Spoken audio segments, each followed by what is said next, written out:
Dad, how many weeks is this? I don't know, Mom. I forgot. You should have been counting. How many days kaya? Oh, don't know. I can't remember. 12 days? Oh, three weeks? More than that, I think. 3 weeks. No,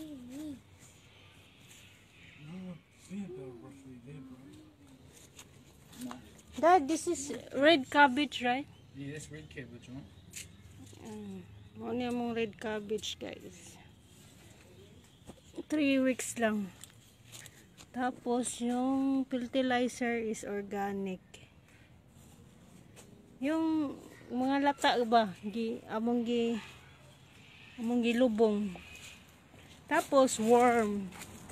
3 weeks lang to. Tapos, ang tomato, yan, lagyan namin ng organic to, guys. Walang We'll only get them grow this high. fertilizer. Just start plucking off the top so they can just... Organic lang. Dili nang pinalit ba. Mga lata-lata lang na. Lata-lata na. And these cabbages are looking good, eh?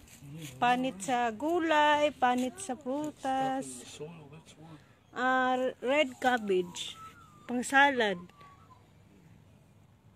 And green cabbage, Mom. And then the green cabbage. 3 weeks lang to, guys. Taba kayo ang tanong. Basta. Ayaw lang ninyo ilapay ang mga panit sa gulay, panit sa prutas. I-compost ninyo. Pwede din sa kaang. Compost kayo sa kaang. Lagyan soil, tapos yung lata na po. Nanindot kayo. Red cabbage. Pang salad ka, yung pula good ng cabbage. Nagsalo salad. Naraw ka itong gagmay pa kayo nitong last week akong gibidyohan.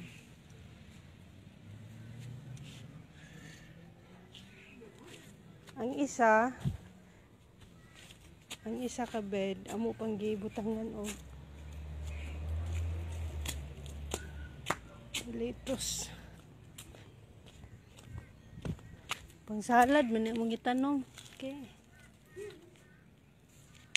Haron di namin mamalit. Time to reconnect.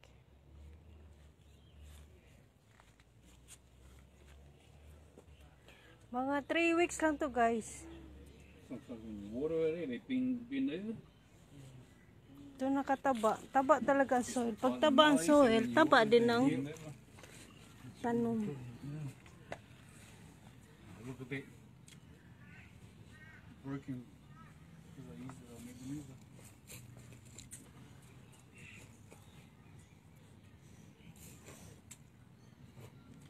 Sometimes that monkey don't listen.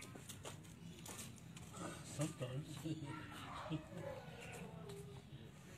Ito na, update sa akong garden.